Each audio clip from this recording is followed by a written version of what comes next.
Good evening, uh, and welcome to the June 10th business meeting for the Cabarrus County Board of Education. Welcome to all. If you are watching or streaming, do not adjust your TV set and or your computer screen. I am not our chair lady, Denise Adcock. I'm Sam Treadaway, our vice chair. She is away celebrating a new granddaughter, and so she is where she needs to be tonight. And again, do not adjust your TV sets. Mr. John LeGrand is filling in for Dr. Kopicki today, our deputy superintendent. It will do a yeoman's job, I'm sure. Dr. Kopicki is out of state and looks forward to being back as we start our Leadership Academy tomorrow. So, call this meeting to order, and our first order of business is to approve our closed session minutes, and I assume we will, as usual, keep those confidential. Do I hear a motion that we approve those? So moved. Second. I have a motion and a second. Any discussion? Hearing none, all in favor say aye. Aye. Opposed? That motion carries. Thank you. I invite everyone in the room to stand as you're willing and able as for our Pledge of Allegiance. Is that first? Oh, excuse me, I'm sorry. Sit back down. I'm sorry. Oh, I'm sorry. My version is not necessarily the online version. Okay, so we have to approve the personnel report as presented in our closed session. So moved. So we have a motion and a second.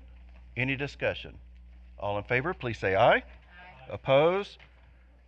That motion carries. Now, if you'll join me in our Pledge of Allegiance. I pledge allegiance to the flag of the United States of America and to the republic for which it stands, one nation, under God, indivisible, with liberty and justice for all. Thank you. All right, board members, our agenda has not, I'm not aware of any amendments that need to be made. Do I hear a motion that we adopt the agenda as presented? So moved. Second. I have a motion and a second. Any discussion? No, I don't think so. All in favor, please say aye. Aye. Opposed? That motion carries. We go to 7.1, approval of minutes. We received minutes for May 6th and May 13th. Are there any questions? Do I hear a motion that we approve those minutes? I'll make a motion to approve the minutes. Thank you. A second? I hear a motion and a second. Any discussion? Hearing none, all in favor, please say aye. Aye. That motion carries. That brings us to 8.01, our board chair comments, and we will curtail those and go directly to our superintendent notes, and I turn the microphone over to Mr. LeGrand. Thank you, Mr. Treadway. So as we enter our summer months, as a reminder, Cabarrus County Schools will be operating on a 4-day week throughout this summer. The Education Center is open from 7 a.m. to 5 p.m., Monday through Thursday. Hours for each school site can be found on our district webpage in the News and Noteworthy section. Cabarrus County Schools will return to 5-day work weeks on Monday, July the 29th. Also, as we're in the summer months, I'd like to take this opportunity to encourage our students to continue reading over the summer. Our local Cabarrus County libraries are a great place to explore the adventure of reading with their 2024 summer reading program. This program runs through August the 1st. For more information, please visit the county government website at cabarruscounty.us and search for the summer reading program. Great things are happening this summer also in our schools, as both VEX and CTE are hosting summer camps at various locations around the district. A limited number of seats remain available for both. You can find more information on our district webpage in the community drop-down menu. As we look forward to the opening of school in the fall, Cabarrus County Schools will host open house events for families and students during the first part of August. Middle school open house will be held on Wednesday, August the 7th from 4:30 to 6:30 p.m. High schools will also host their open houses on Wednesday, August the 7th from 6 to 8 p.m. Elementary school open houses will be on Thursday evening, August the 8th from 5 to 7 p.m. Also, I would like to take a moment to recognize our Teacher of the Year, Miss Carrie Fugel, who is attending her final meeting tonight as our board liaison. Ms. Fugel began her career with Cabarrus County Schools in 2020 as a science teacher on the founding staff of West Cabarrus High School, where she still teaches today. I want to express my gratitude for her valuable contributions as a representative of our classroom teachers at our Board of Education meetings and her dedication to sharing her insights on the impact of policy revisions. Ms. Fugel, thank you for your outstanding work and enjoy the rest of your well-deserved summer break. Also, tonight marks the last board meeting, the last board meeting for Ben Allred, our Chief Technology and Innovation Officer. After a long career in education, Ben is retiring at the end of the month and will be enjoying his retired life. Ben started with Cabarrus County Schools in 2012 as the Director of High School Curriculum and assumed his current role in 2022. Ben, we thank you for 12 years of dedicated service to our district and wish you all the best in your future endeavors. You've made lifelong friends and a big impact here and will definitely be missed. Ben is not with us tonight, but this is his last board meeting, and we wanted to recognize him. And finally, I want to call Dr. Jonathan Bowers forward to give an update on our chimney swift situation at the former Beverly Hills Elementary School building. Thank you, Mr. LeGrand, and good evening to you. Good evening, Mr. Vice Chair and members of the board. Certainly, it's my pleasure to stand before you tonight and provide an update on where we stand with the situation of the chimney swifts. Is the mic on? I think it's on. No?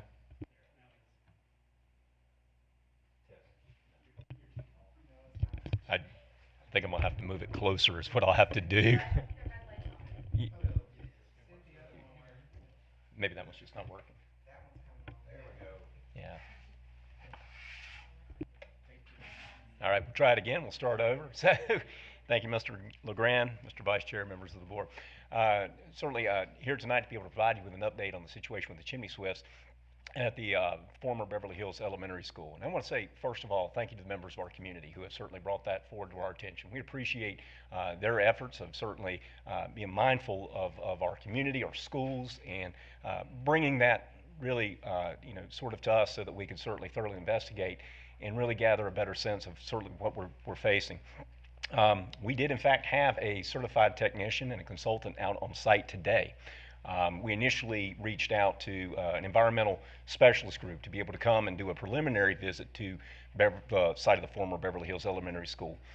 When they came, what they realized is that due to the nature of the chimney itself and its construction, it's of sizable height. So we were obviously going to need specialized equipment to be able to access that.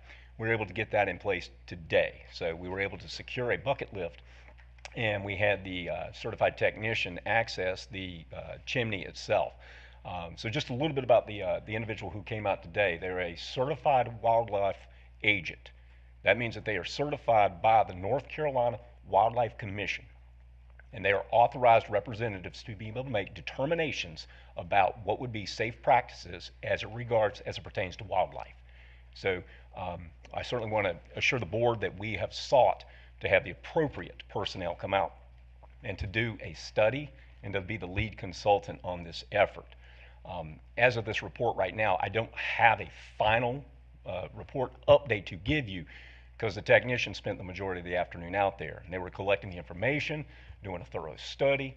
I believe there was analysis on the interior of the chimney as well, as I understand as well, and they'll be collecting that information and giving us an official report, which would have the key findings, and then the next steps or recommendations to move forward. So I certainly want to make sure that no action has been taken. And quite honestly, Dr. Kopicki has been very clear, and he has been committed to the safe preservation of wildlife and making sure that we operate first and foremost with that in mind. And he has issued a directive that no efforts on demolition are to take place on the chimney of that particular site without us knowing fully what we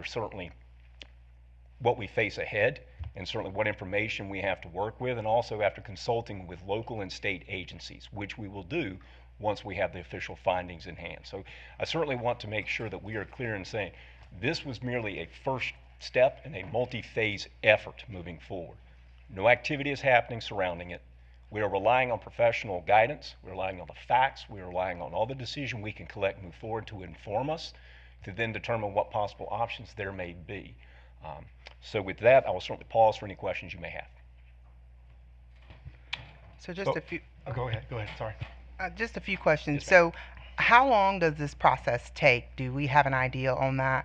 You said that we would receive an official recommendation and all that good stuff. How long does that process take? We anticipate that within the next 24 hours. Oh, okay, that's Yes, great. ma'am. Yes, okay. ma'am. And then what's the cost? Like, what's the cost associated to what we are doing? So that I do not have for me. I can certainly research that and connect with you on that, but I do not have that information. Okay, yeah, I would love to see how much it costs for us to do all Yes, this. ma'am. Thanks. Mr. Floyd? I believe a few of us have gotten reports of the school system putting a screen or a net to block, trap, inhibit, harm, get rid of the chimney swifts. You're saying that's not the case. That's equipment going in there to inspect them. There is and no harm, damage. They remain unmolested by us, correct? Yeah, that is a great way of putting it. There is nothing in place that will prohibit the entry of any chimney swifts into that chimney. Very good. That seems clear. Thank you. Mr. Water? So are we doing demolition anywhere else on that facility, or is it? So we have yet to enter that phase of any operation. What's taking place right now is strictly internal within the building itself. We want to be mindful of certainly the movement, the transition, and the key elements there. As far as what might be next phases, as we collect information, that will certainly drive us as to what might be a pathway approach to future efforts there. So right now, there are currently no demolition-based operations taking So are place. you assessing for asbestos and those type of things? That has been done.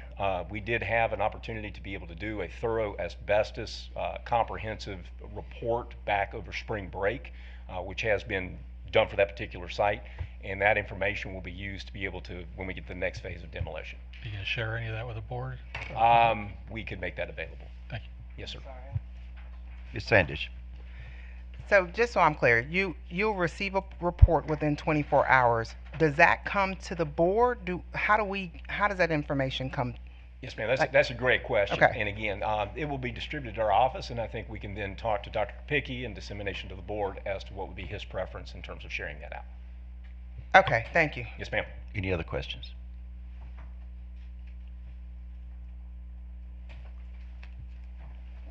That's it for me, Mr. Treadway. Thank you. Thank you, Dr. Bowers. Yes, sir. Thank you. Mr. Eisenhower, Counselor, do you have any sage wisdom to share with the board today? No, I do not.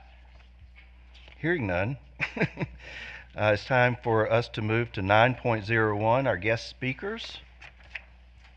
And as a reminder, I'll read this paragraph or a couple of paragraphs. It is now time for public comment. Each speaker will be allowed up to 3 minutes to speak for an individual, or 5 minutes at the discretion of the board chair to express interest and concerns related to the official business of the board and school district. The speakers will be called in the order in which we receive the request.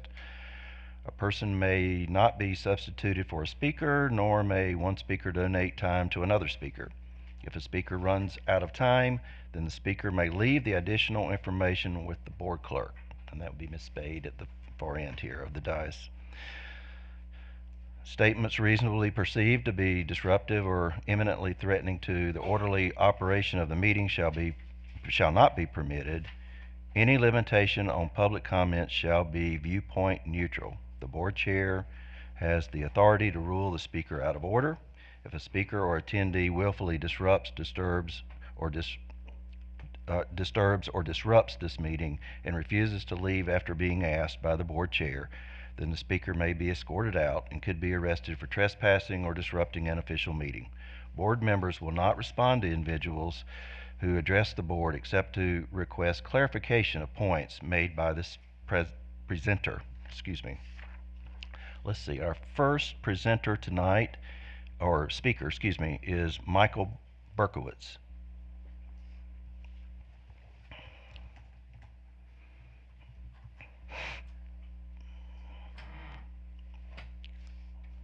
Welcome, Mr. Berkowitz. Good to see you. I wanted to, the reason I came here tonight is because at the February meeting, you, Ms. Sandage, asked about a tweak to the realignment with respects to Twin Creeks as a possibility.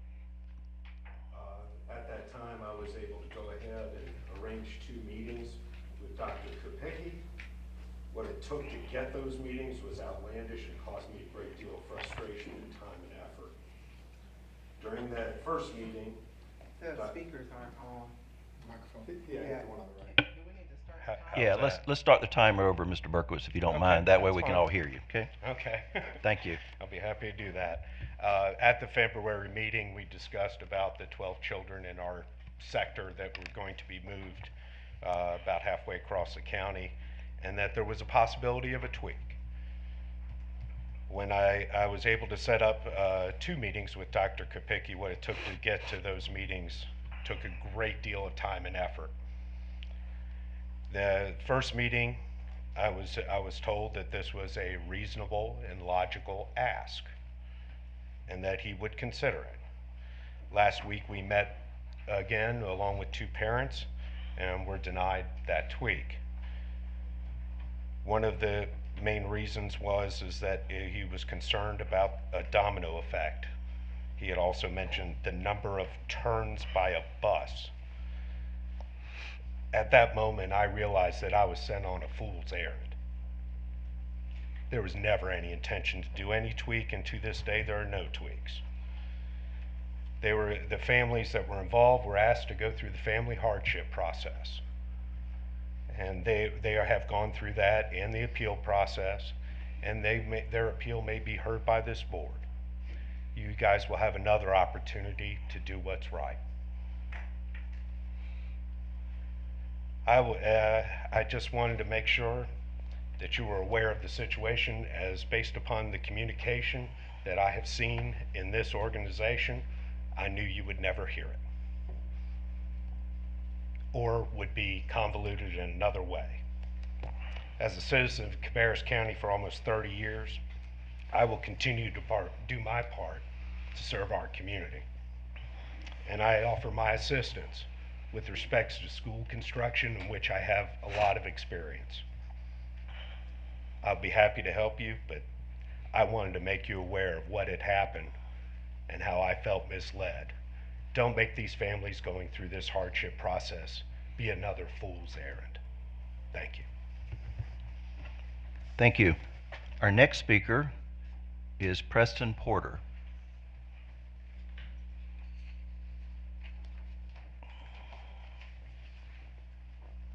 Welcome, Mr. Porter. Good evening. Can you hear me okay? Yes, All right, thank you. good. Thank you. My name is Preston Porter, and I'm the father of 3 students at Irvin Elementary School. My wife and I were listening to the meeting last week and heard Mr. Cohn address the board about purchasing new tennis courts from Northwest and Cox Mill. State-of-the-art Pro Bounce tennis courts, which will cost $700,600 to install and will require some periodic maintenance. $700,000 for tennis courts seems kind of high, I thought, since during the same meeting, an entire parking lot in Mount Pleasant was discussed for around $600,000. Mr. Cohn assured us Pro Bounce is a state-of-the-art system that, although found in very few schools, believes it could save us in the long run. Listen, I think it's great that we're willing to give our kids the very best, and I don't pretend to be an expert on the intricacies of tennis courts, but I did learn some basic math during my years as a Cabarrus County School student. I was in many of the same classes as Mr. Floyd. I may be a little rusty, but if both schools have 25 students on their teams, that's a total of 50 tennis players.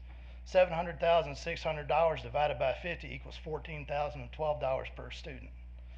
50 students is approximately 0.14% of the 35,000 in Cabarrus County. I only wish even a portion of this same approach had been applied to Beverly Hills.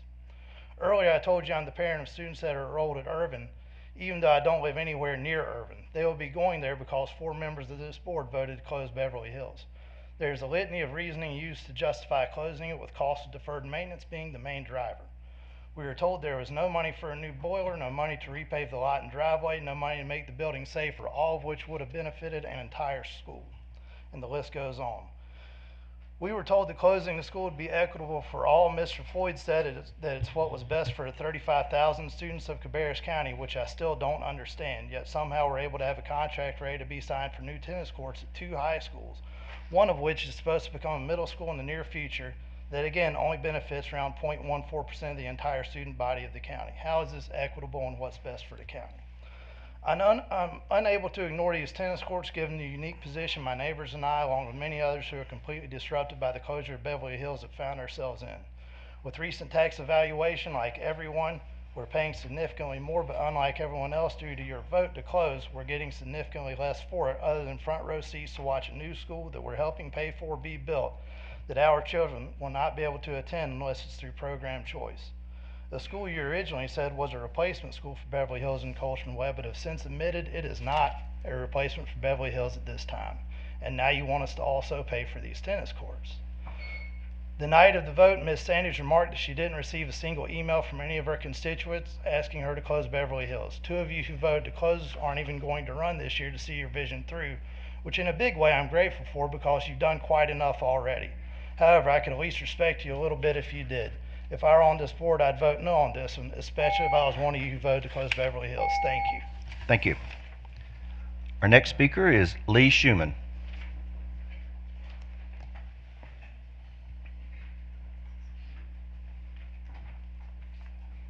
Welcome. Good evening. I'm here tonight to express my concerns about the process that the school system uses to address maintenance concerns and prioritize the greatest needs across the school system. I'm not sure we have a process where the Board of Education truly sets the priority for how and what we spend these maintenance dollars on. Who sets that priority list? Who approves it? There should be a committee chair. There should be a vice chair of that committee that gives the board that information. We, at present, don't have any checks and balances on what you're being asked for. The staff simply suggests what they want to spend money on, advised by the maintenance department, which is incentivized by having less things to maintain, then presents it for the board to approve. And it looks at that like the greatest need of all time. On a list of most needed maintenance projects, where does the full paving of Mount Pleasant Elementary sit? Artificial turf courts at Cox Mill at Northwest. How does it sit on the total county-wide list? Are there projects ahead of that aren't being done? Are they being completed and funded? Is a full repaving at Mount Pleasant Elementary needed today? Are there any other paving projects that are higher priority projects that we can take that savings and spend it on?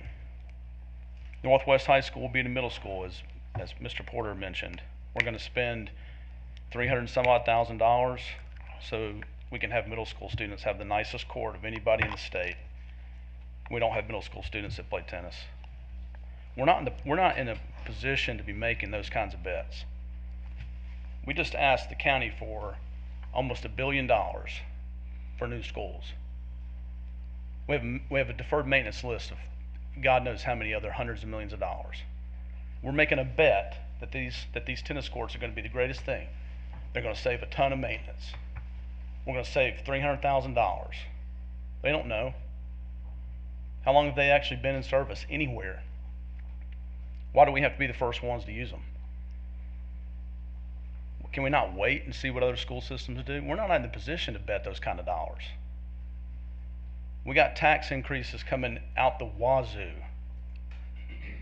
And we're going to make a bet that this is somehow going to save us hundreds of thousands of dollars? We don't know. The only thing we know is it's going to cost $700,000 today. That's the only thing that's guaranteed. The very reason we talked about closing successful community schools was so we could save deferred maintenance monies so we could do things like this? I mean, only in a crazy world would that make sense to anybody. We talk about safety concerns because we have some cracks in some tennis courts. Does that hypocrisy not ring somewhere here? We had a school that we closed because it wasn't safe because we didn't have the money to fix the safety issues at an entire elementary school. Things that could have been fixed, fencings that could have been put up on the outdoor corridors, a boiler that could have been put in for half of this cost we're talking about. And your staff has the gall to come up here and ask you to spend $700,000 on tennis courts? That's ridiculous. Dr. Kopicki talks about needs versus wants. I mean, he does it ad nauseum. These are needs, not wants. Needs, not wants. Needs, not wants. Needs, not wants. Is this a need? Is this going to raise any student's test score? Is this going to help teachers educate our kids better? Is this money going inside the school? No. It's crazy. We want to keep teachers. We want to have better teachers. They need resources. We closed an elementary school because we wanted to save operational costs. Operational costs equals resources. Those are people. Those are counselors. Those are nurses. Those are teachers. SROs. Take the $700,000 and give the teachers something. It is a shame if we spend $700,000 on these courts when we have teachers who can't make color copies in their schools because it's too expensive. That's shameful. There are so many needs across this system. This is not the time for wants list. This is a time to start prioritizing what our greatest needs are and spend our money on that, because we ain't got all the money. We don't have $1 billion. And it starts with $700,000 like this. You spend the money on this tonight, you set the table. You say the priorities of these kinds of things are backwards. I hope you make the right decision and just don't vote on this tonight. Prioritize what's best for inside the schools. Thank you. Thank you. Our next speaker is Cindy Furtenbach.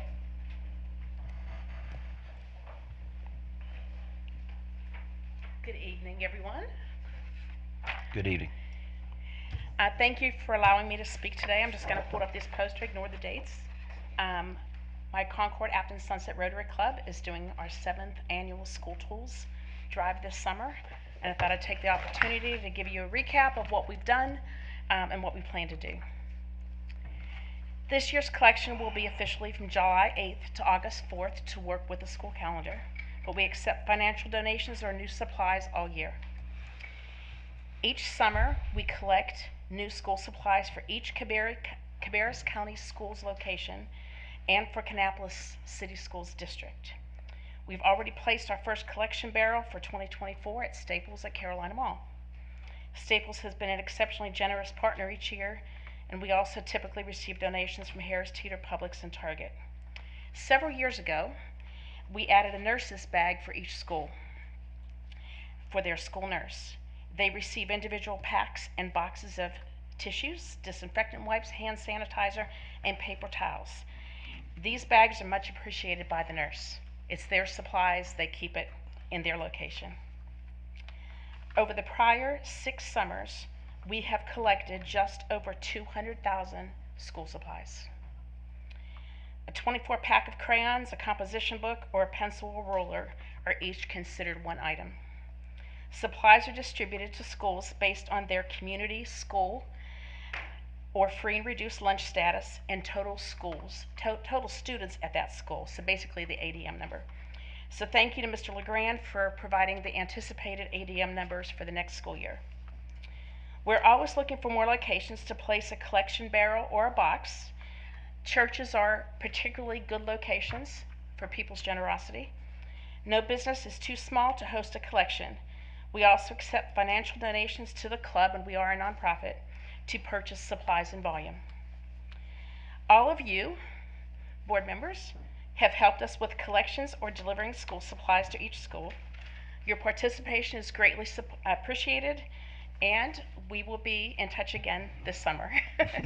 The anticipated delivery is during the teacher work days. So that tells me that this board cares about the kids and meeting their needs. We also want to acknowledge the classroom space that CCS has allowed us to use each summer as we collect and sort supplies and fill the boxes for delivery to schools. We always wrap up our project prior to the first student day of school. I would like to extend a special thanks to the Concord Rotary Club, of which Mr. Floyd is a member. They regularly participate in assisting us by donating items directly or through our Amazon gift list. An additional note, in 2021, our Rotary Club obtained a grant to purchase acrylic wall holders for school supplies. Think like travel brochure holders for the walls.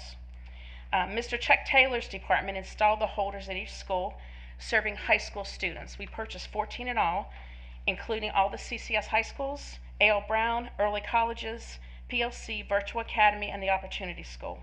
Students are able to grab a notebook, a pencil, pen, highlighter on their own without asking any adult. We continue to provide supplies specifically for those holders.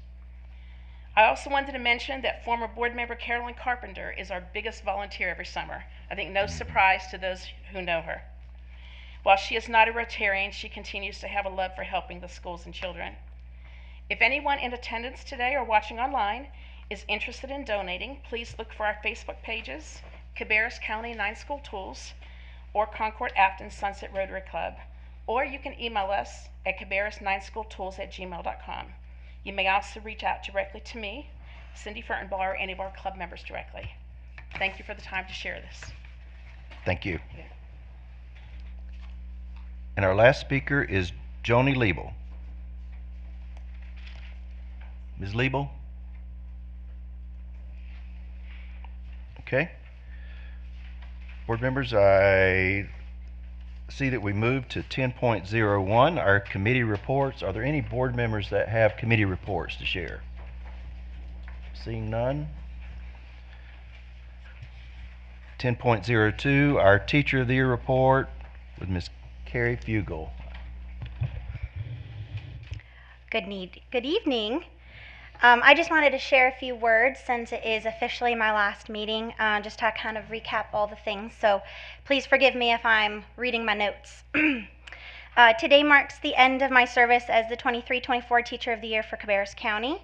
I wanted to share my appreciation to the school board members, Dr. Kopicki, and the numerous CCS staff members that have been encouraging and supportive during my time as the teacher liaison.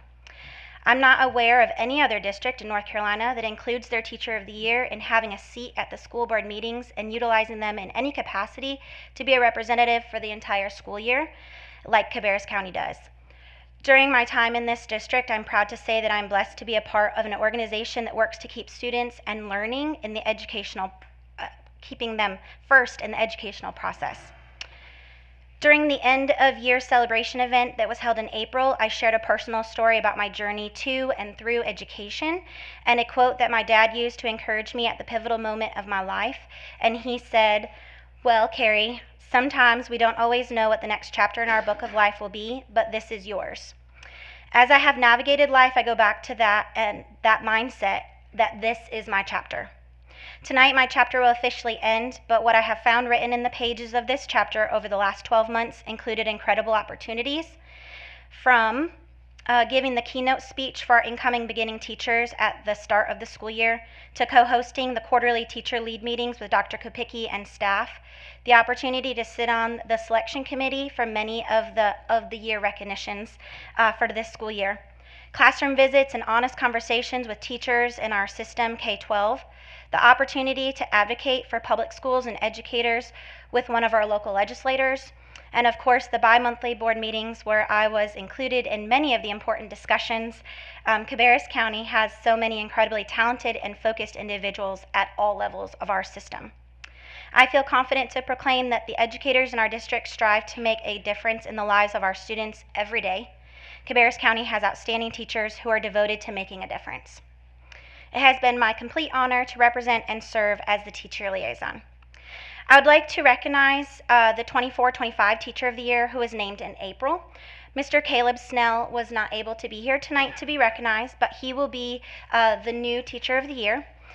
He serves as a social studies teacher at Hickory Ridge High School, where he is also instrumental in many facets of supporting the school and their students, and I'm sure he will be a great asset to you as well. So I want to thank you all for the opportunity to serve this school year.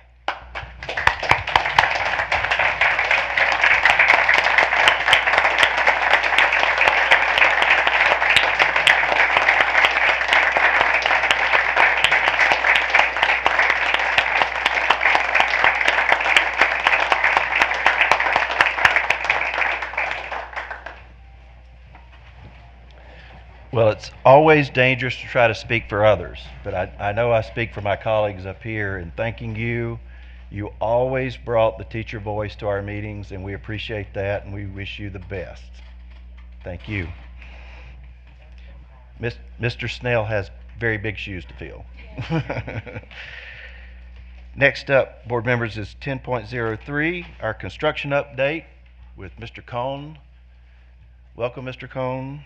Good evening, Mr. Vice Chair, members of the board, Mr. LeGrand. So here's a quick update for you on the projects we have ongoing over the last couple of months. Obviously, at the forefront of everything we have going on is our Brown McAllister STEM Elementary School. Project is 100% complete. Right now, Rogers is collecting all the closeout documentation and preparing it for us as a part of their contract requirements. We continue to work with teachers and administrators, moving their items into the school, and been doing that over the past couple of weeks. And Chuck's team, the facilities and maintenance department, have been instrumental in getting them relocated from the old school into the new one. We continue to work with staff on installing some additional graphics around the school. Requests have filtered in from teachers and the administration on just various items that they need, some bookcases in classrooms and things like that, and we make sure and provide those to them on a as-need basis. We are working to overseed all of the grassed areas just to make sure we have the expected growth that's a part of the contract documents with the landscape contractor. The exterior playground structures and all the amenities have been completed. You can see there the basketball court, what is that court called? Gaga Pit. Gaga Pit, thank you. The Gaga Pit. That's the new age dodgeball, I believe is what it is. So, but yeah, really nice facilities for these kids. And the roadway improvements that are required as a part of this are well underway along Union Street, Wilshire, McAllister. Pole bases are being installed as we speak, and probably in the next 2 to 4 weeks we'll see the mast arm poles go up. There's an image of the two different playgrounds. The pre-K playground is there on your left, and then the K through 5 playground there on your right. There's a look back towards the classroom courtyard area. Picnic tables have been set up, sunshade structures have been installed, some storage containers for outdoor PE equipment was purchased so they could store those in a protected area. Here's the gymatorium, as we call it, the graphic above the stage area there. That's down the bus corridor, that's the graphic. Real fun, exciting for the kids. Little sayings on there that they'll be able to see. There's the front entrance area, parent drop-off, and what we're calling the media center courtyard now, I think is what Ms. Blanchard has dubbed it. Kids will be able to come out into that front courtyard area during media time if the weather's nice. Thought this would kind of be a nice image to show. This was what the site looked like in November of 2022. And that's what we have now.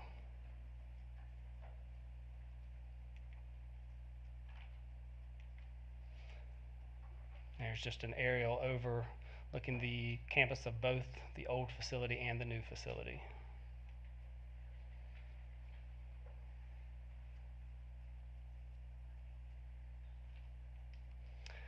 Any questions on R. Brown before I move on to Northwest? Questions, board members? Yes, Ms. Escobar. Do you know if there's going to be any sort of ribbon cutting prior to school opening? We are working on that with district's leadership. August 12th is the date that we have earmarked for that ribbon cutting dedication ceremony. That is a Monday night, is that right? No, to be finalized. To be finalized. Sorry, to be finalized. So we are working through that. So Any other yes. questions?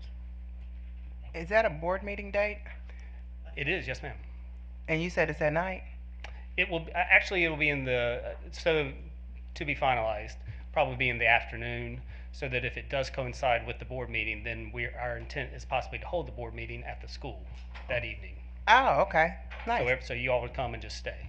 Oh, okay. Okay. Thank you. Spend the night. Any other questions? All right, real quick update on Northwest Cabarrus.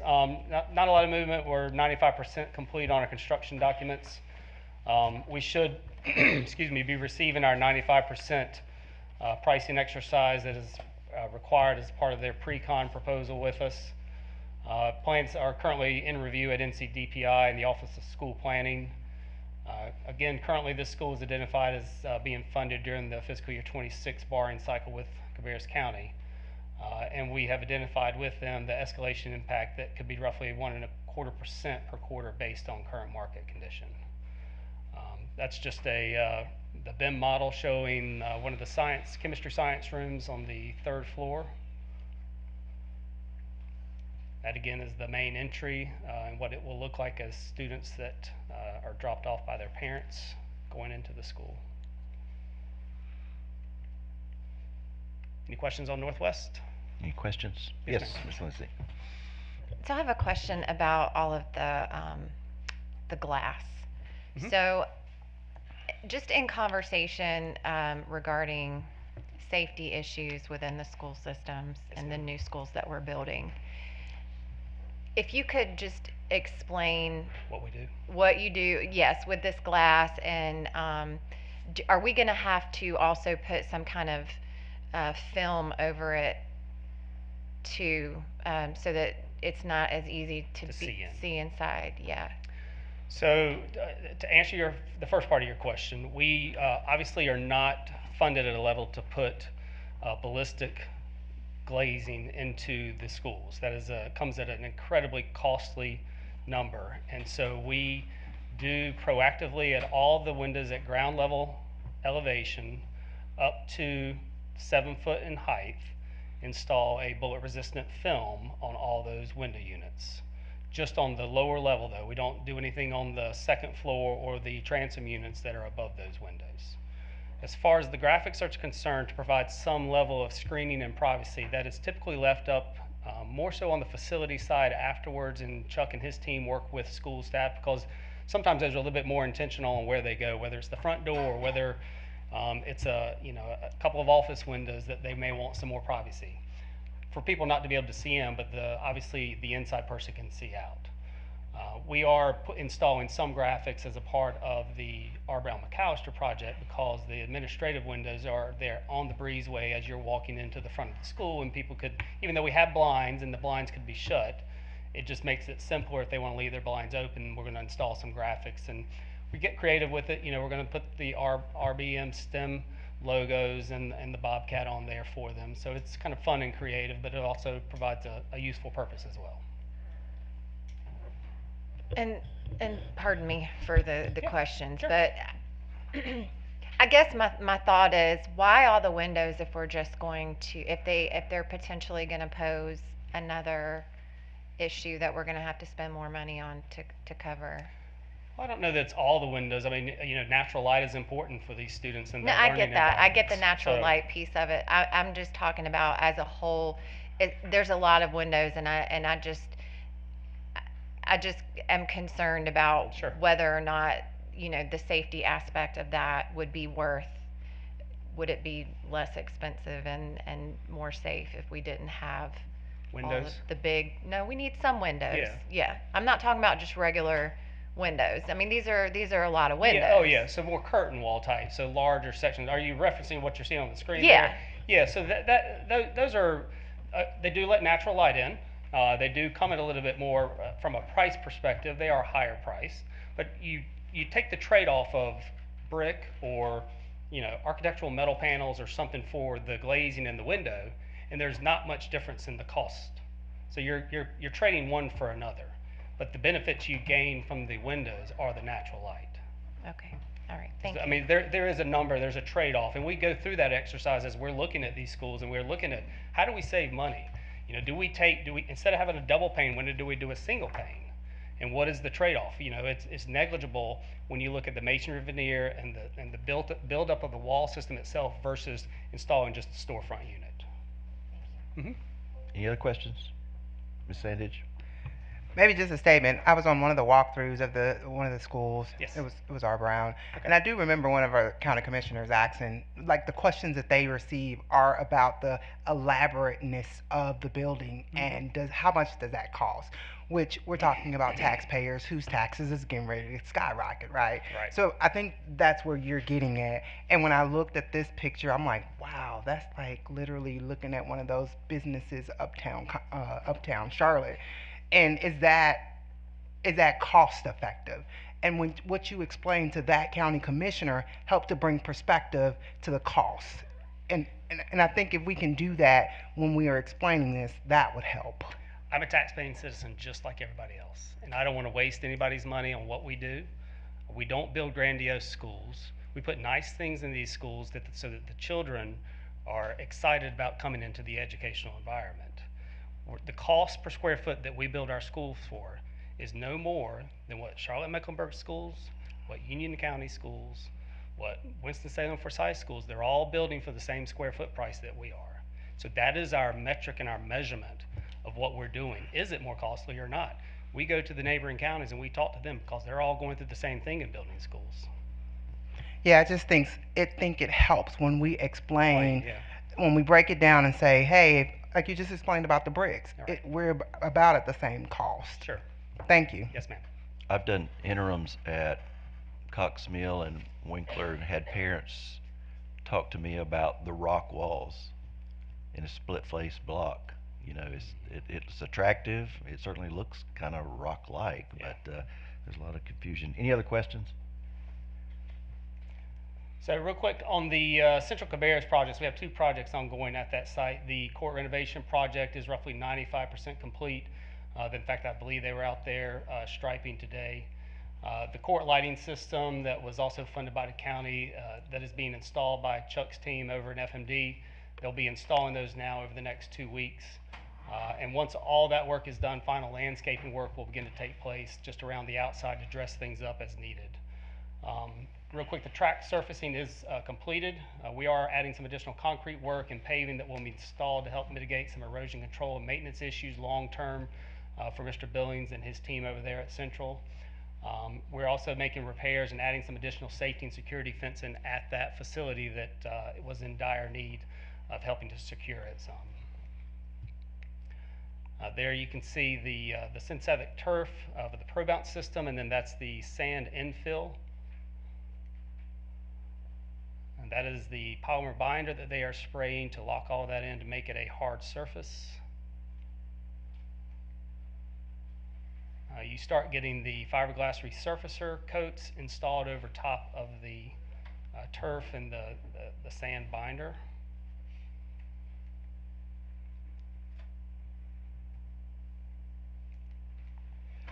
And then on top of that, they begin the resurfacing with the colors.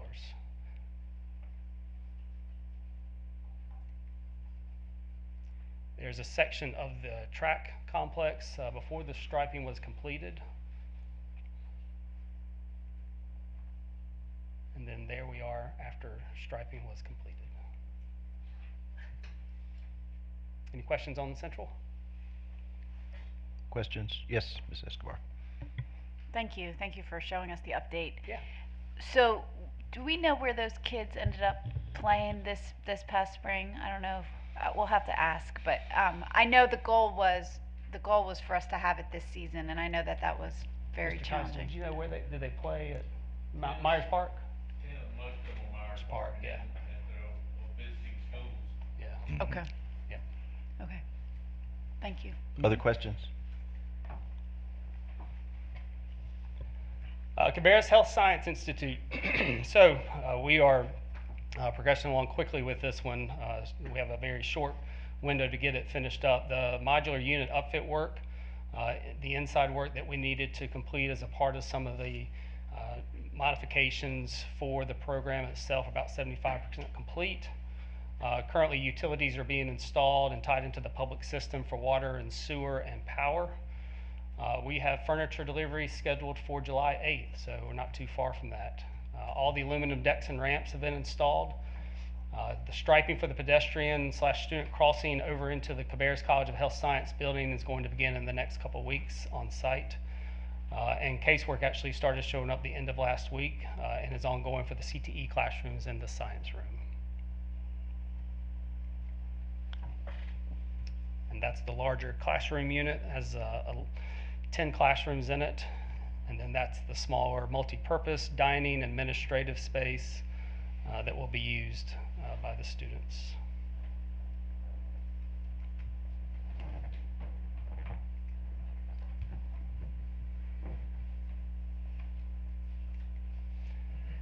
Any questions on Health Science Institute?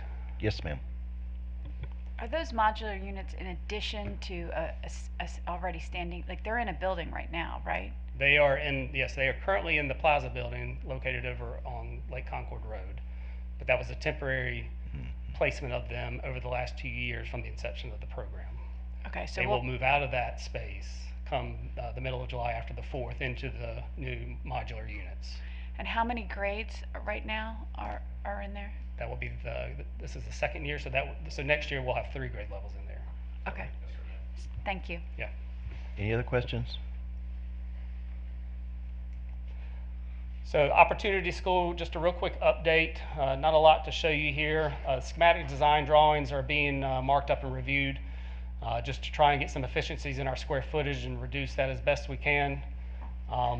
You know, we're starting to see this tick by several of our contractors we work with as a 5% annual escalation, so it's in our best interest to move this along as quickly as we can.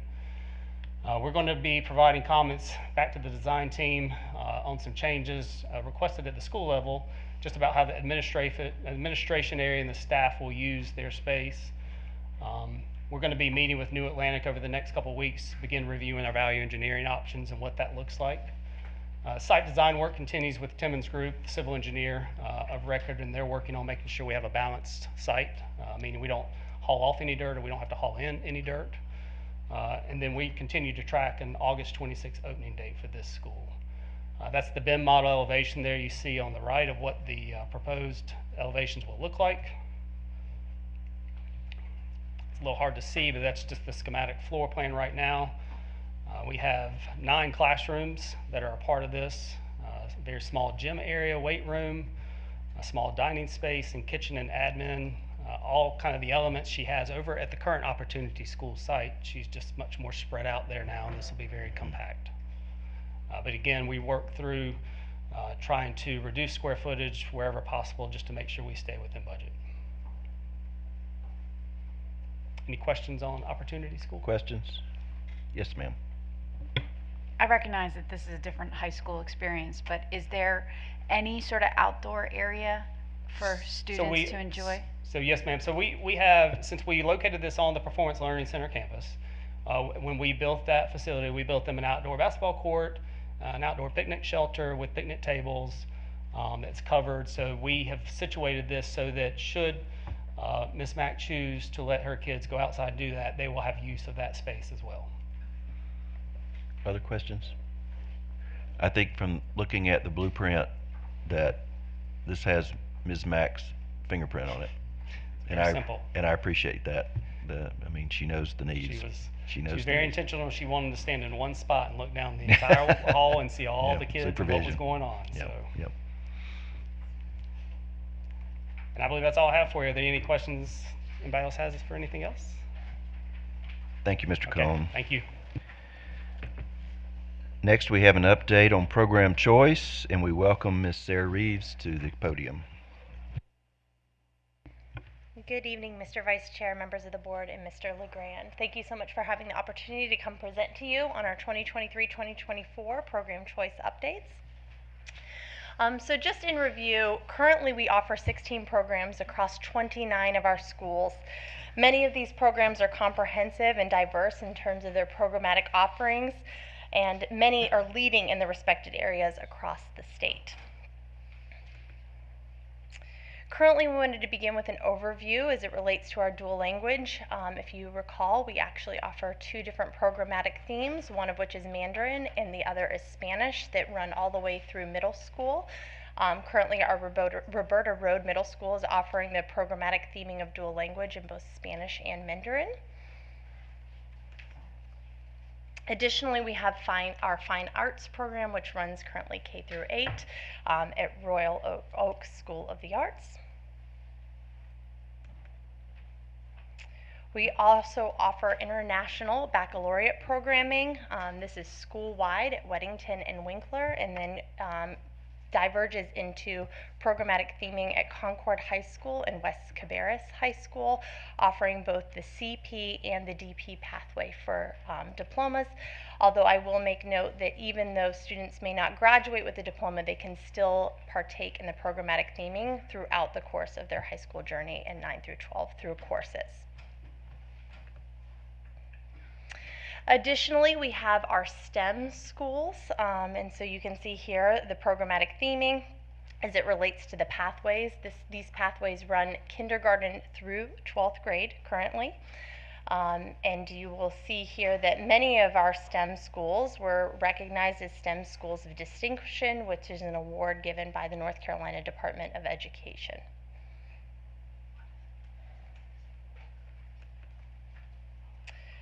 Additionally, we have our Cabarrus Virtual Academy. This program currently runs grades 6 through 12. And you can see on the right, this is the CVA profile for virtual learning.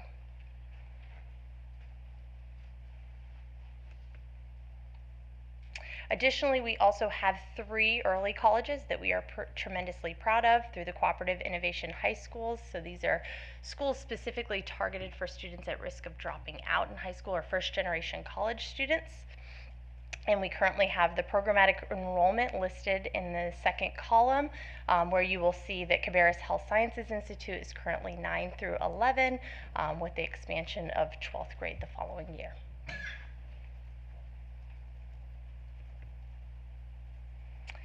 In addition, we also have our career academies running through career and technical education, which you heard a little bit about last week with Dr. Parker.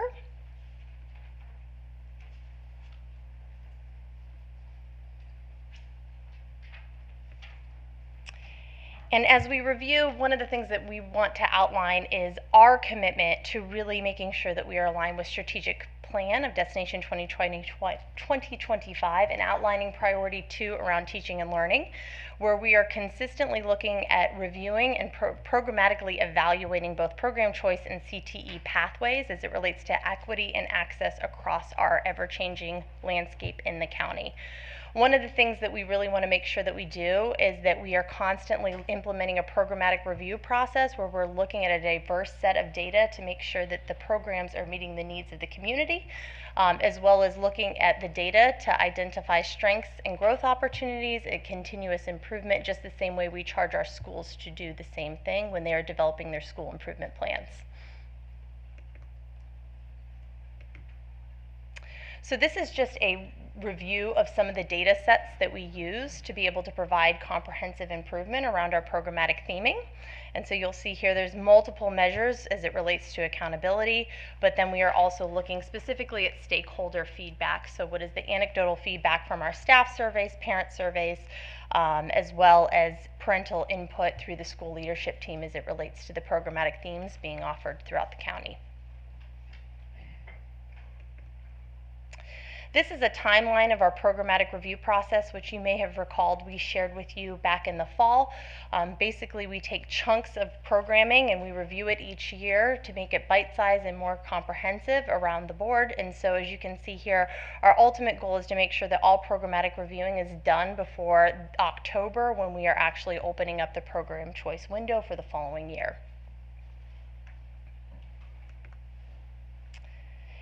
If you may recall, there were actually 2 programmatic reviews that we shared with you. The first actually occurred in the spring of 2023, where we were looking comprehensively, specifically at our IB pathway at Irvin and Concord Middle.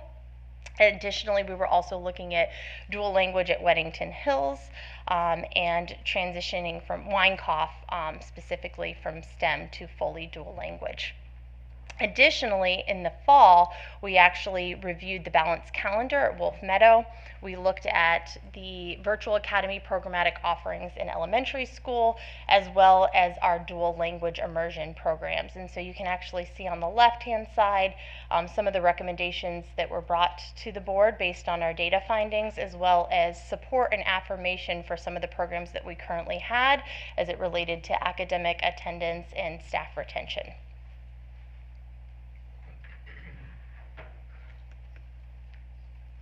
As we look into the fall of 24-25, our intent is to continue with programmatic review, as we know the data and the diverse landscape of our community continues to evolve and change, and so it's important that we're continuing to look at best ways to improve practice. So this fall we will actually be entering into another programmatic review phase, ideally sharing all recommendations and findings before October, before the program choice window opens. This fall, we will actually specifically be looking at our interbaccalaureate programs as well as our STEM schools. In the spring, we also have the intention of doing a programmatic review as it relates to our fine arts program, our career academies, and our dual language immersion program at Roberta Road Middle School. This was not included initially, if you remember last fall, simply because we were still growing the program and it wasn't comprehensive at that point. As you can see here, this is a review of our programmatic timeline that we anticipate for the upcoming 24-25 school year. All this information will be shared out with school stakeholders across the board through working with the principals directly. We will also be leveraging their school leadership teams. This also will be shared to the Board of Education throughout the timeline of the process to make sure that we are very clear and transparent throughout the process.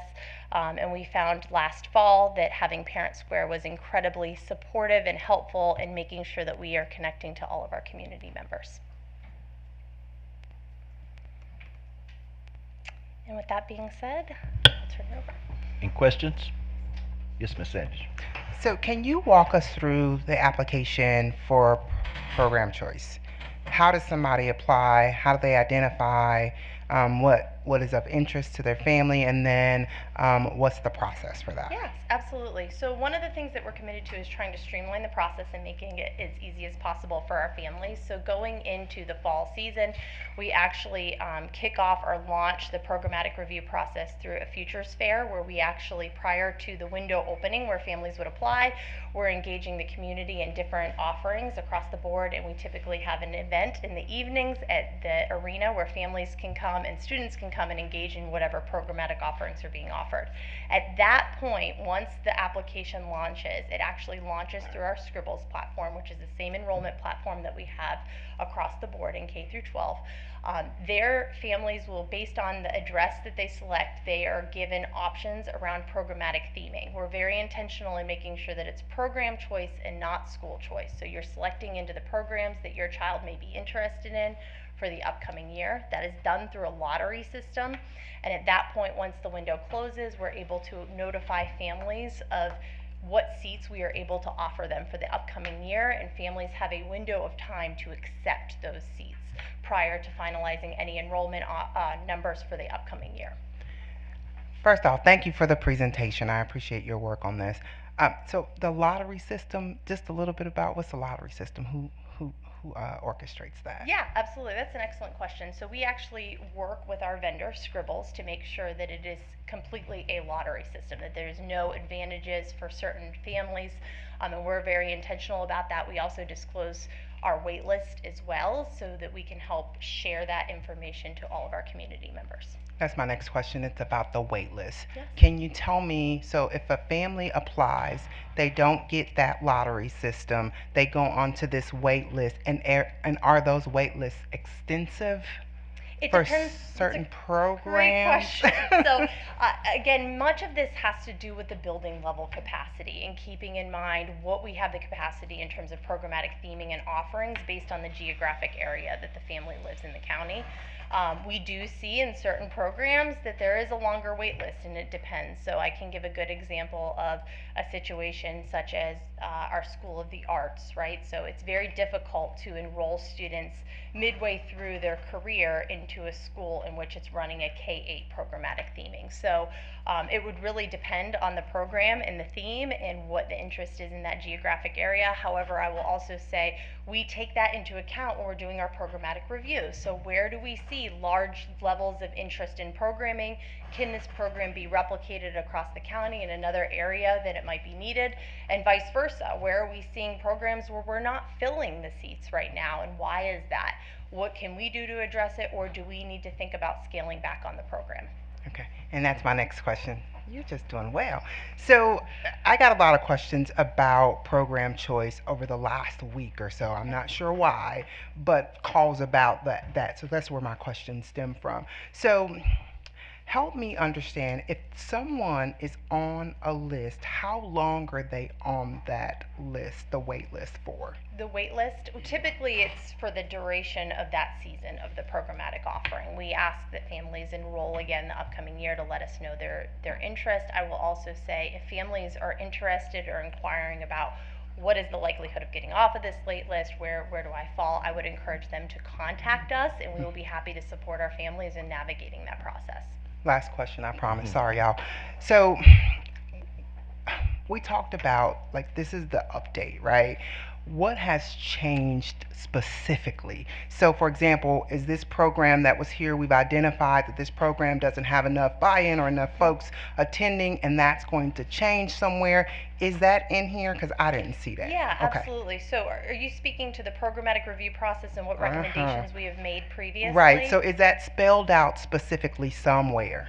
Yes, I would say specifically on this slide where it has the review of the findings, you can actually see where we have chosen to move away from programs based on different data sets that we have, and additionally where we have affirmed that we need to continue the program and that is a good fiscal investment, and we're seeing return on investment as it relates to student achievement. Okay. I don't know where my question is right now. I'm trying to just understand specific where a program is moving from, how we're moving that program, what's the communication around it. And I'm not, that question is not coming to me right now. So let me think about it and see how I could ask. Thank you. Other questions? Yes, Ms. Escobar. Thank you for this. So you talked about the fair that you have for people who are interested. During your programmatic review, so for what's going to happen possibly with these programs in the future as they shape and move and evolve and all that, will you be talking to current families? I think there's, at certain schools, there's a concern that they might lose their program if they don't have enough interest, or if their school's overflowing with just all students, and so they need to make room, so they might move a program. So there's definitely current parents of current students who would probably like an opportunity to share when you decide what your recommendations to us will be. And then I guess to just piggyback on Ms. Sandage's question, so Beverly Hills is closed, and that STEM program is now going to Irvin, correct?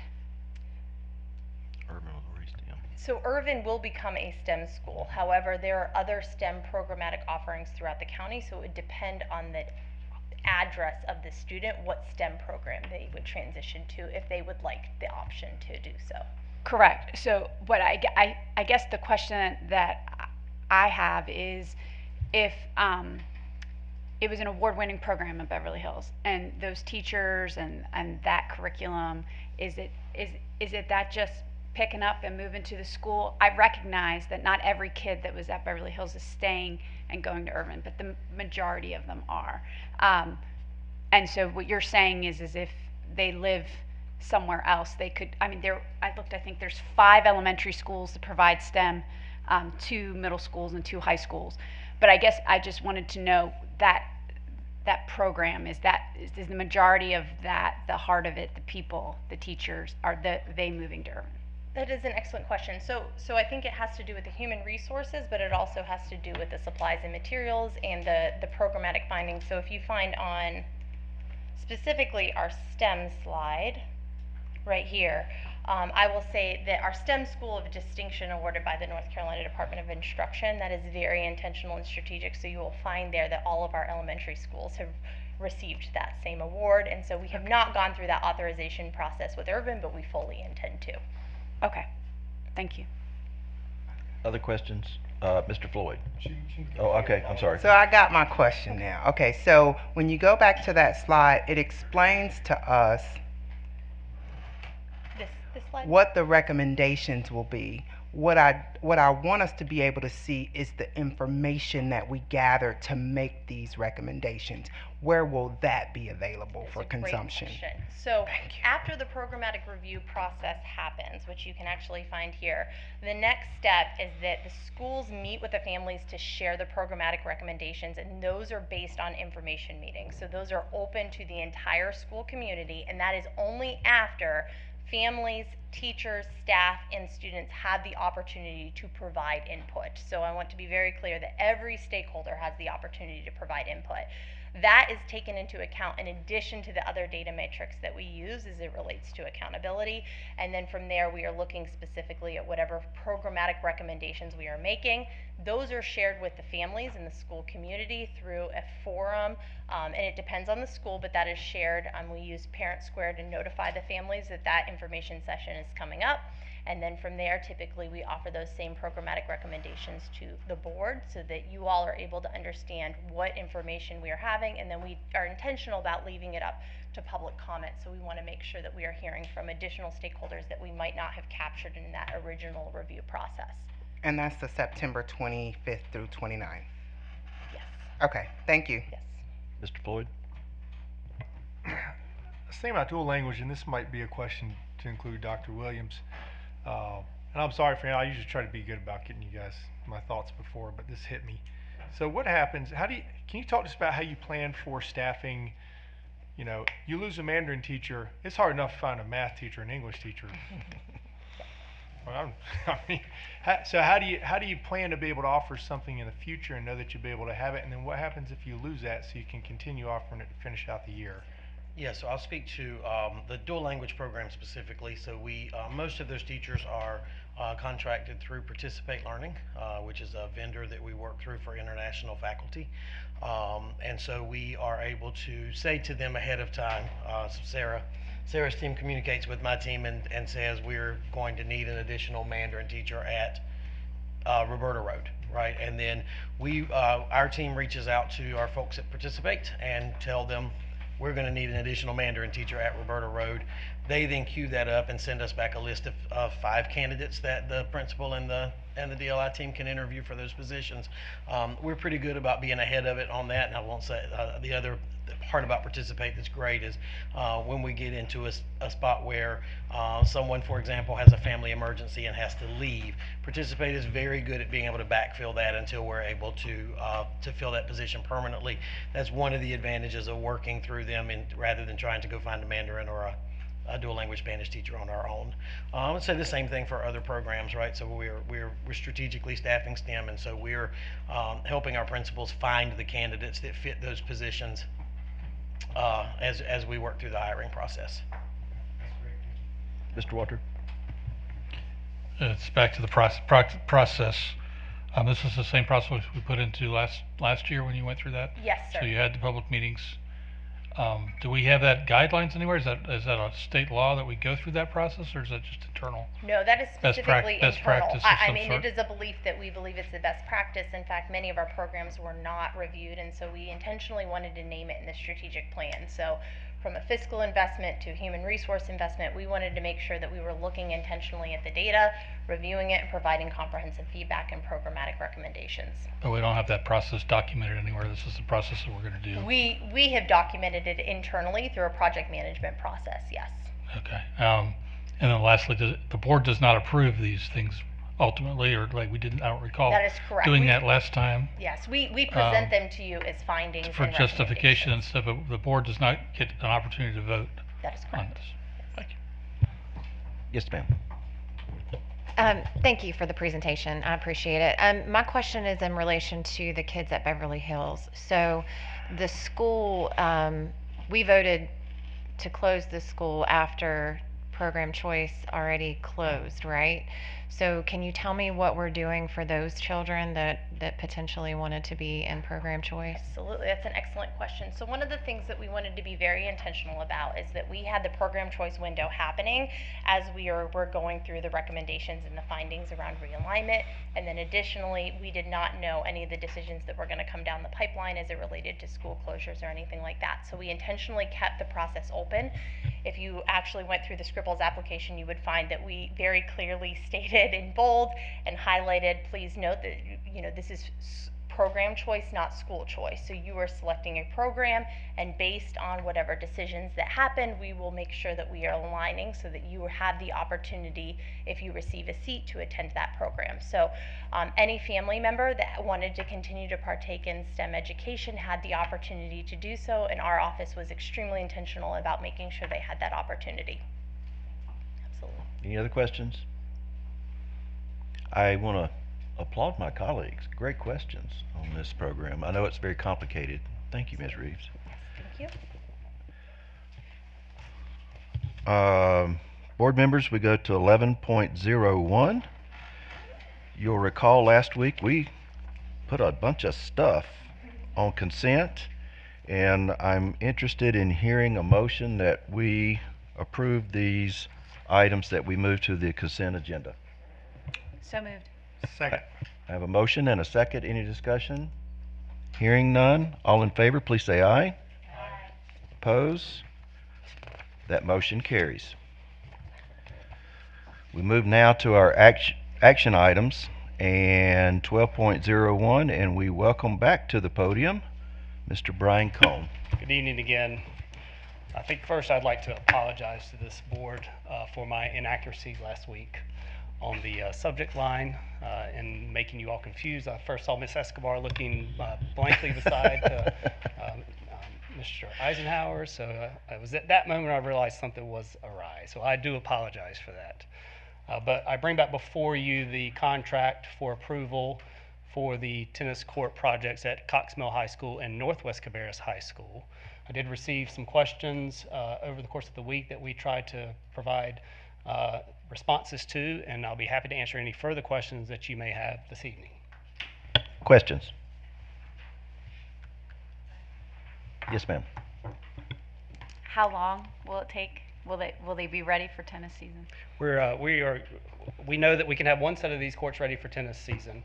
I'm not sure that he will be able to commit to having both sets done before the season starts, so we'd have to delay until after the fall. That'd be fall women's tennis is finished. And how do you make the decision who goes first? Is one worse than the other? I would probably say yes, one of these courts is in much worse shape than the other, but I would defer to Mr. Tyson and his team as to which school would take priority. Other questions? I'm sorry. Ms. Lindsay, go ahead. So I asked a lot of questions via the computer this past week regarding the tennis courts, and tried to answer them all. I'm sorry.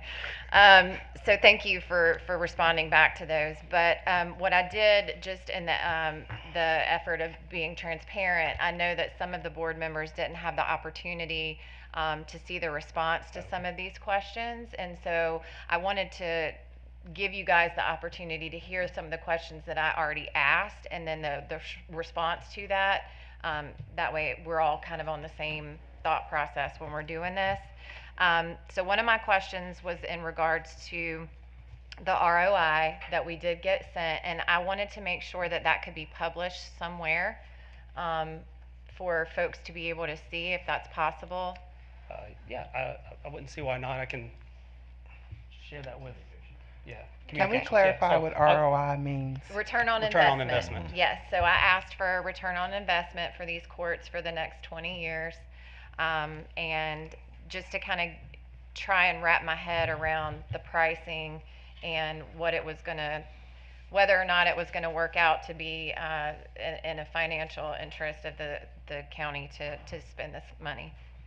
And so with that ROI, there was some dollar amounts that were on there. So one of my questions was, how often have we spent $21,000 to crack, fill, and resurface on any of the high schools? And I just said Concord High School, for example. And Brian responded, to my knowledge, no repair or resurfacing has been taken place at Concord High School. Just for example, the figures provided were average cost of repairs based on what the quality seal coating and surfaces sees on an annual basis using the right way system, which is the system that we had used on a few of the schools, which they will not do anymore because it's only temporary. Hickory Ridge High School and Mount Pleasant High School are the most recent schools where repairs were made, and we spent $72,500 per court. Per site. Per site, Yes. right? Okay, so per high Per school. site. Is that correct, Mr. Ford? Per high school, okay. And then, so my other question was in response to the ROI stating that we would have to repair every so many years, every 3 to 4 years, every 5 to 7 years, whatever the case may be. So my question was, how many times have we actually done this 3 to 4 years? I understand that, in that you're saying that it would need to be done every 3 to 4 years, but have we actually done it every 3 to 4 years? And Brian stated that to provide a like-for-like comparison, FMD said that it would have to make repairs every 2 to 4 years on average. Unfortunately, they are not able to do that on this type of schedule because of funding constraints. So, from my understanding is that, can we just use Cox Mill for an example? Sure. So have we done any repairs? That court was made in 2009. Yeah. Is that right? Mr. Taylor? That's correct. But have we made any repairs at Cox Mill? Anything would be minor, it would be to the amount. Let me check it up. I know. He's probably gonna hate me for that. You give me the broke one. Smart. So, no ma'am, we have not made any substantial repairs that would come to the amount of 21,000, but I need everyone to understand that when Mr. Cohn is giving you those numbers at 72.5, that is a minor repair. That is not a major repair. That is just trying to fix the crack so the kids don't trip walking or running across the court. Okay. I just want to be honest about that. No, I appreciate the honesty, because I think that, obviously, that's what we're here to do, is be honest and transparent. So then my question was, what is the escalated cost to redo the pro bounce in year 20 when it's beyond its life cycle? And are we going to be boxed into a system moving forward? So what, in 20 years, if the pro bounce fails, are we going to then have to excavate that entire pro bounce system and then replace it again? And so Mr. Cohn said, using the same escalation at 3%, one could anticipate that a Cox Mill pro bounce replacement would be about $633,000 at the 20-year window per FMD. At the 20-year life, a complete rebuild of the courts is recommended. So in 20 years, it would need to be replaced again. Meaning asphalt surface needs to be removed and repaved. Pro Bounce offers a unique property that allows the system to be installed directly onto the compacted structural aggregate base, coarse material, and does not require an asphalt subgrade. So that was the response to that question. And two more. I'm sorry, I'm not trying to take everybody's time. In November meeting, it was stated that the life cycle is about 10 to 15 years. So if you guys recall, this is what we did at Central Cabarrus High School. When it was presented to us originally, Mr. Cohn stated that it was about a 10 to 15 year life cycle, and now we're saying 20 years. So I was just concerned about what the lifetime actually is. He said in November we presented 10 to 15 years based on the groups that had vetted using ProBounce system. One group was on a 7-year, another on 12-year, and a third on 15-year. None of these groups had made any structural repairs to the system and only had to resurface. As we progressed with this project, Dave Burke from NGI Sports, the creator and developer of ProBounce, said that we should get a minimum of 20 years, if not longer. And then my fifth question was how many kids are actually on the tennis team and would be accessing these courts. The answer to that was 12 to 15 members, and of course, then they would serve within schools 24 to 30 student athletes in the surrounding community. So I just wanted everybody to kind of know some of the questions that I had already asked, and I will be quiet now and let y'all ask Any other questions? Any other questions? Yeah, I saw that email too, and it's hard to figure that out. So last one we did was Hickory Ridge. It was $79,000. Is that what you're saying? $72,500. Okay, but if we're doing that, and that's what it costs us, that's a fraction of the cost of what we're here. I mean, that's $13,000 per court compared to what we're asking here is $79,000 or $76,000 per court. That's that's 4 times, 5 times the price. So that's 5 times the price for a replacement, not a repair. Remember, I stated that was a repair and repair only. And I might add, we all know the famous Einstein quote, doing the same thing over and over and getting or expecting a different result is insanity. We've done the right way repair 3 times. They have come out and honored their warranty, but it never lasts more than a year. We need to look at doing something different and something that works. You got to remember, for facilities and maintenance, I got 3 things to work with: time, people, and money. And I never have enough of those things. So anything that increases the efficiency or the lifespan helps us out in order to make sure all of our schools have what they need. And these courts are more than just for tennis players. These courts actually serve the students during the day. So that should be the first concern for all of us, are the students every day that are using these for classes. Those are my concerns. Secondly, then we look at the student athletes. But school I go back to Hickory Ridge and I look at the differences. That's more than just a minor repair. I mean, it was a green on green court. There are 6 of them. It's now very pretty white on blue. According to the Google Earth, it looks pretty nice. It looks much more than just a crack repair. In the pictures. So I don't know. You'll have to explain that. You have to explain that. Or show it to me. That was not a complete tear down replacement of those courts. That was just a repair of the cracks that existed, and of course we went ahead and dressed it up. Okay, well it looks nice now. I mean, I did go out to. So Hickory Ridge is cracked again. Okay. Yeah, and all of them are cracked again. So again, though you're 21, it's going to give you. Apparently, we're not doing a whole lot of work on these things once we put them in. So we're expecting them to last 10 years. Is that what we're doing when we're building them initially? Is in a perfect world they would last 20 years if nothing goes awry. Okay. So, but we've repaired that one. We haven't repaired Concord. We haven't repaired Cox Mill, and we haven't repaired Northwest because of budget constraints. So constraints. those are the 3 that still need to be done. Yes, sir. And then you only have 4 courts at Concord. You have 4 at Northwest, and you have 6 here at Cox Mill. Yes. And just looking at Cox Mill, that was clearly in the worst conditions. So something has to be done there.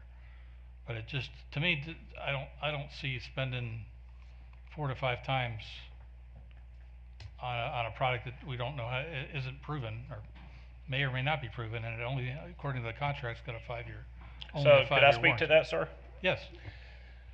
I understand what you're saying, but if you look at the right way process, it sounds great. We tried it. It didn't work 3 times. It's time to look for a new product, and reading the specs and the science behind this process, I can't stand here and guarantee you that it's going to work and it's going to hold up. I can tell you that the science is sound. I can tell you that the process is sound. This works a lot like Kevlar. or a material like that. It's a lot of woven threads. This is actually polypropylene. So polypropylene falls just below Kevlar. It's designed to handle the stresses not only from on top of the surface, but also from under the surface. And that's where I'm hanging my hat on this process. Mr. Cone found it. I believe in it. I don't know, there's thousands of tennis courts around the country that probably have same issues. I guarantee you it's that. hard to go with that type of an amount, but I understand where you're coming from, so thank you. So just to give you a comparison, so we reached out to Shelco on the new Northwest Cabarrus High School, and the 6 bank court tennis complex that's a part of that school is valued at $450,000 to be completely rebuilt.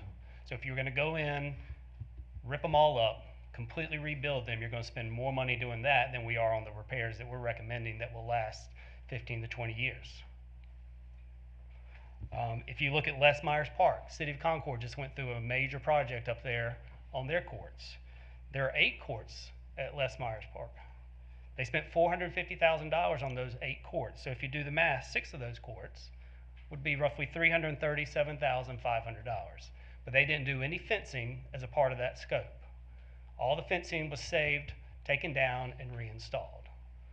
So you're going to add another $70,000 or $80,000, put new fabric around all those 6 courts, which puts you at about the $400,000 range. So is that in the proposal? That was not proposal. No, these are just comparative numbers to replacing them as opposed to repairing what we have. Well, that's what I'm looking at, a repair cost of $21,000 per court compared to $60,000, that's all. Any other questions, Ms. Escobar? Isn't this what we're installing at Central Cabarrus? It is, yes, ma'am. Okay, and those courts were really bad. They were. And so this is not a full. So what you're saying is it's not a full replacement. This is repairing and putting down a new kind of surface. Resurfacing. Okay.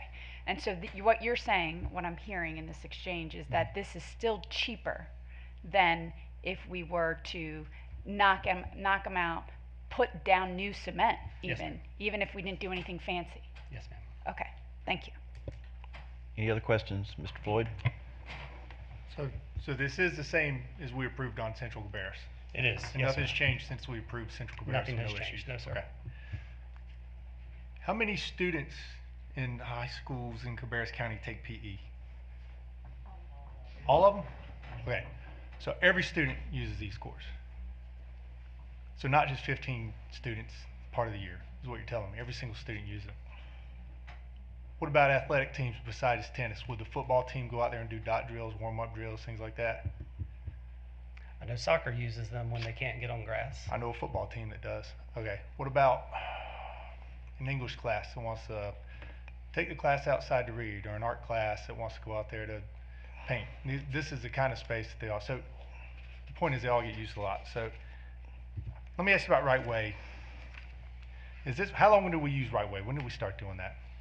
We started the first time about 4 years ago. Okay. So I coached track at Concord for a while, and we had that asphalt track. And when I first, it was like Beirut in '82. We ran along the inside of the track on the grass to practice because you could not. It was a hazard, right? So we begged and we begged and we begged and we lobbied and we lobbied and lobbied. And what we wanted was a rubber track and a good surface that would last. We could host. We could do all these different things the community could use and all this stuff. And what the county came back with was, look, we can't do that. We'll resurface your asphalt. I said, stop. Please don't. If you're going to do that, bank the money until you can give us a real thing. No. This will last you 4 to 5 years. You'll be in great shape. They came out there. They resurfaced it.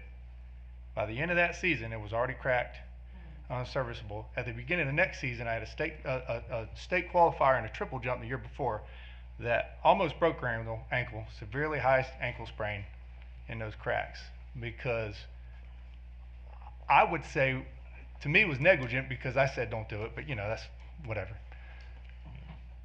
So is it always the best to do the cheapest thing that we can do if we're going to just keep doing it again and again and again? Is it cheaper to do that? No, sir. It's Would it never be cheaper to do just that. do nothing at that point? Do we get anything by doing the cheapest thing possible that we know is not going to work? Not in my opinion, sir. And in the long term, we do or don't know that this will work, be better. We might not get 20 years. Will we get more than one? I believe we're going to get more than what we're getting from Right Way. Will we get more than 4 or 5? I believe so, sir. Will we get more than 10? I believe we will. Okay. So even if we do that, would we be saving money? Yes, sir. Okay. Can we take that money and instead give teachers bonuses? No, sir. Why not? Because those monies aren't allocated for That's not what I've that heard. reason. So we can't do that. No, sir. Okay. We cannot. So in your opinion, this is the best thing that we can provide for our schools long term, that everybody can use, and that will be something maybe the community could use too? Yes, sir. Okay. So like Yeah. somebody that plays tennis, for example. In my opinion, this is the best decision we can make at this time with what is available. Now, new technologies come out all the time. We may in 5 years have something better, Sure. but right now, this is our best option. And it's something that every student in the county, to walk across the graduation stage, they're going to touch that court on the way. Yes, sir. Okay. Thank you. Any other questions? Yes, ma'am. So, can you tell me, is this the, I guess, they're the worst? Is that what we're saying? Because I heard Concord referenced here. So, does Concord High School also need tennis courts? And they're going to be next on the list? Like, what, is there a list? There's always a list. I mean, I got that point, but if we're asking for this today and it's a dire need, is this because it's the worst of all of the courts that need to be repaired? Because it seems like they're only lasting a year these days. We'll let Mr. Tyson address that question for you. Oh, wow, we're bringing up all the big guns. All right. Coming out of the woodwork. Mm-hmm. Take it, Rocco. They're all bad. Concord only has 4, and they're not in great shape. They're cracking. We did J.M. Robinson probably about 4 years ago. That was the first one that we knew this new technique of the right way, which is the wrong way. And I would encourage you to all go check and see. I took a bunch of pictures of it last week, and we just keep dumping $70,000-$80,000 into this every 2 or 3 years, and it's not just one time. You know, Mr. Walters, I know what you're getting at. I don't think they answered your question all the way like you were asking. It's not just one time. It's going to be every 2 or 3 years that we're dumping $70,000 or $80,000 into it. We have to have a plan. We haven't put anything into these courts in 10 years. Right. So Robinson was done about 4 years ago. We did Mount Pleasant about 2 years ago. We just did Hickory Ridge 2 years ago. They're all cracking. So to answer your question, Ms. Sanders, they're just all in terrible shape. And so our plan would be, hopefully this is the way to go. It's going to last us 15, 20 years. And we knock these 3 out. We'd have Central out of the way, Cox Mill out of the way, Northwest out of the way. And then through the budget process, we would go and we would look at trying to move forward to replace them all in the future. And just because we referenced the county as well, can you tell me what the county is doing? Are they using this new sourcing as well? The last set of courts the county did was Franklin's Park, where they transitioned those courts to pickleball courts, and I do not believe that was 2 years ago, 3 years ago, and I think they did not. They completely rebuilt theirs. They took it all the way down. They went down to the subgrade and relayed new asphalt, and they just rebuilt them altogether. Okay, and then the I see Les Myers. There's people out there playing tennis all the time, and they are. And you said they just rebuilt that. Redid theirs as well. Okay, and yes, ma'am. I don't know that there's cracks throughout that one, and that's why I'm asking, what are they using? Are they doing something different? So they resurfaced theirs altogether. They milled it down 2 inches. They put 2 inches of new asphalt down. They put new surface down. So they rebuilt their courts as well, completely from the ground up. And that's where the question comes from, Mr. Walter, about rebuilding it is going to be much more expensive. Correct. Okay, thank you. Yes, ma'am. Any other questions? I've got one. Yes, ma'am. So, curious about the cracking. So, I assume that because certain courts more susceptible to cracking than others, and I ask that because to me it seems like if they are, then the problem is less surface and more underneath. So, is it possible that some of these courts have a water issue? So as soon as they crack, water does become an issue. Okay. And that's why you got to take care of them, or it's just going to continue to get worse. The nature of asphalt that doesn't have heavy equipment rolling on it, like trucks and cars, is going to crack because it is a petroleum-based product, and it's going to start drying out. And as things dry, they shrink. Roadways have lots of heavy truck. There's a lot of movement on it. Those cars are continually pushing that asphalt surface in areas and keeping it bound together. You don't get that on tracks, or you don't get that on tennis courts, and that's why it's an inherent problem. I mean, collegiate level courses or courts will every 5 years go in and completely resurface them, mill them up, and completely redo them because they know it's going to be a problem. But we're not funded that way. We don't have the ability to go in and spend that kind of money every 5 years. I was tasked with trying to find a system that gave us the best long-term investment for what we were trying to do to these courts, and that's what we've arrived at with ProBounce. So can I ask why then are more people not utilizing this system? It's a great question. We asked the same thing. I said, why is it not down here?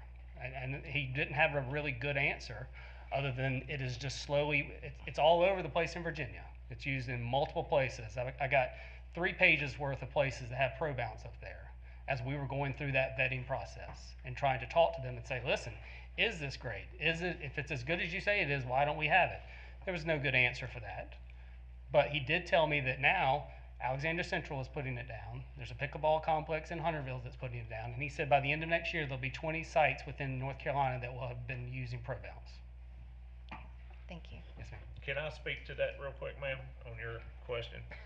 So one of the things that I'm interested in this product is because North Carolina has 4 seasons. That's why everybody loves this state, right? So we have a lot of heating and a lot of cooling cycles. The thing about this material is its physical nature doesn't become affected by cold until minus 58 degrees. It doesn't become affected by heat until 360 degrees. Neither of which it'll see here in North Carolina. So that's one of the characteristics of the ProBounce system that I feel like is going to gain us that efficiency. I hope that helps. I hope I didn't confuse you. Mr. Floyd?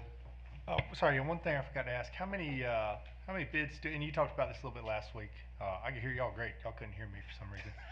Which is fine by me and probably fine by everybody. How many bids did you get? How many bids did you seek? So we solicited from, we talked to David at NGI, asked him who were vendors that installed this. He gave us Jonathan Meter and the Quality Sports Surface Company right off, said that he was the closest contractor that we could utilize. There are other contractors. There's a contractor in Marietta, Georgia. There's a contractor in Kewanee, Illinois, Medona, Massachusetts, West Haven, Connecticut, but there are no other North Carolina court contractors that are installing ProBounce at this time. Did any of them submit bids to us? They did not. Would they want to? It would be doubtful that they would want to travel this far just to do the amount of work that we would be offering. Because they got to bring what? They got to bring their equipment. They got to bring, they have to bring all their equipment with them. South, and they want to come down here? So, Okay. yeah. Any other questions? Yes, ma'am. Thank y'all for all of this work that you've put into this. I know it seems, pretty grueling when we're up here asking all these questions, but I also know you guys understand why we have to ask all these questions. So I just want to say thank you for all the work that you put in and all the experience that you guys bring to the table. Thank you. Okay. Any other questions? I'm listening to hear if we are prepared to submit a motion to enter into a contract agreement. I'll make that motion. I hear a motion. Is there a second? Second. I have a motion and a second. Is there any more discussion? Hearing none, all in favor of approving the contract as presented, I'm going to ask that you raise your hand, please. I see 4 hands opposed, 2 opposed. Motion is passed. Thank you. I'm Yes. sorry, could I ask Mr. Floyd a question? Sure. I don't know. Sir, could you explain what that little blue pin on your lapel is? It's Yes, sir. As combat infantry manufacturer. Yes, sir. And if I were to say to you, Sheikh Amir, Taji, Chicken Coop, Cop Cobra, Solder City, would you understand that? I just wanted all of you to understand the quality, the integrity, and the kind of man you were serving with up there. Thank you. We move to 12.02, our policy for approval on first reading, and Dr. Sandy Ward. Welcome, Dr. Ward. Good evening, board members. I am bringing back to you policy 9125, participation by minority-owned businesses, which was read last week, was brought forth last week. I shared that there were required, these changes were required by the NCSBA, state legislature, and the general statute. I did not receive any questions, so I'll turn it over. Thank you. And just a reminder, colleagues, what we're asking for is a motion to approve first reading on this particular policy. Is that correct? That is correct. This is first reading, so this is not finalized. Okay. Are there any questions for Dr. Ward? I'm going to ask a Yes, question. ma'am. Can you just, in layman's terms, to the best of your ability, explain what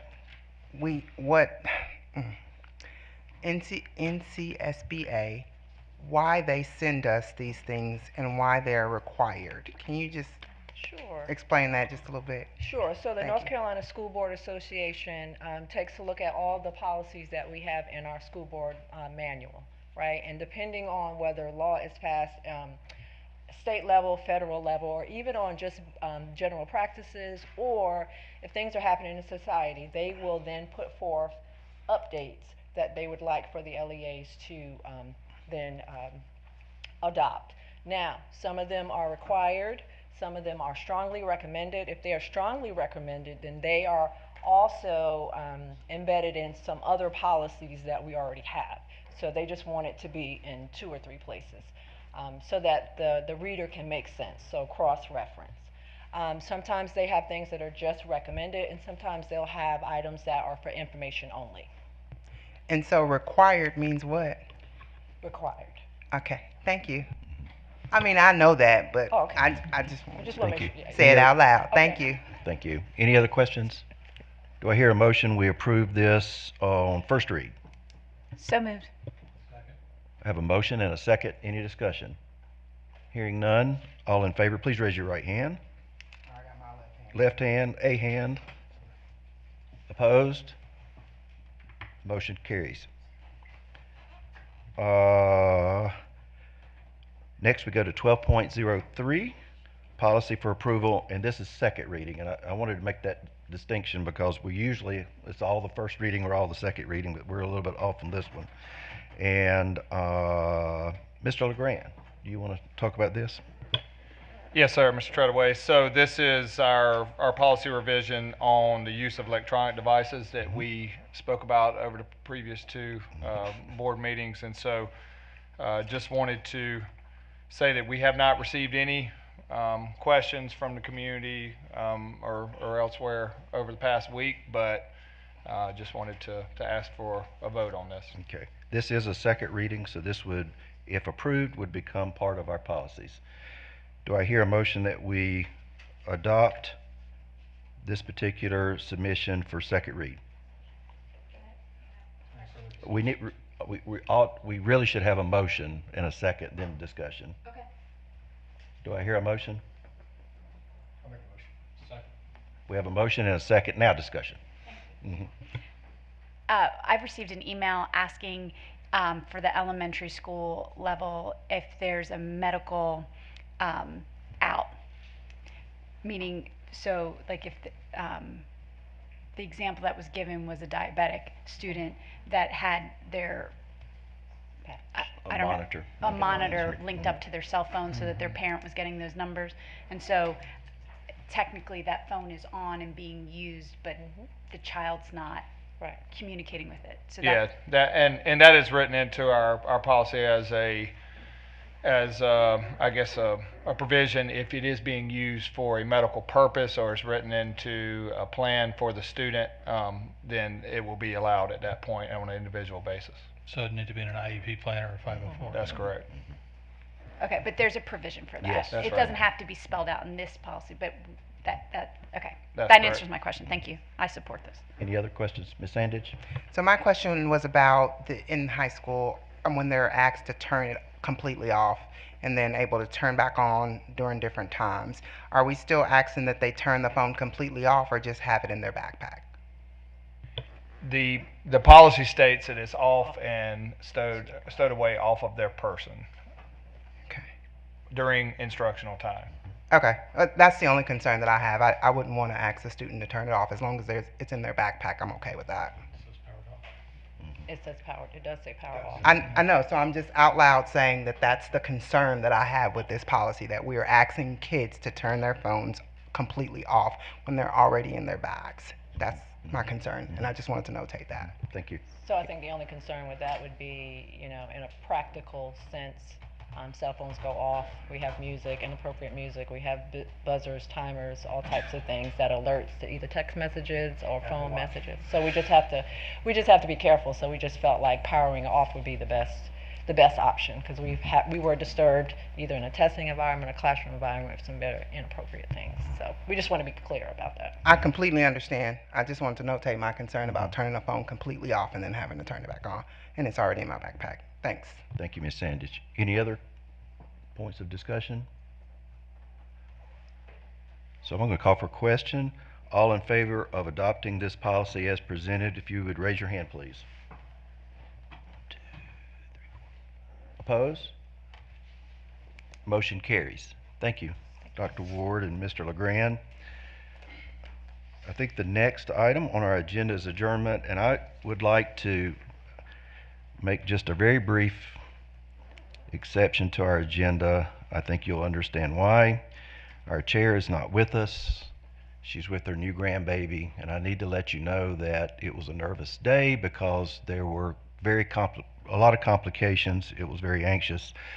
I think it's probably good for us to be reminded that Margot Lydia Mae Courtney was born at 228, 5 pounds, 4 ounces.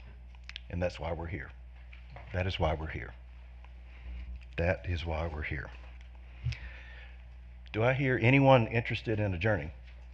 Motion to adjourn. In a second. I'll second that. All in favor, please say aye. Aye. Thank you, whether you're here in person or online, for joining us tonight. Good night.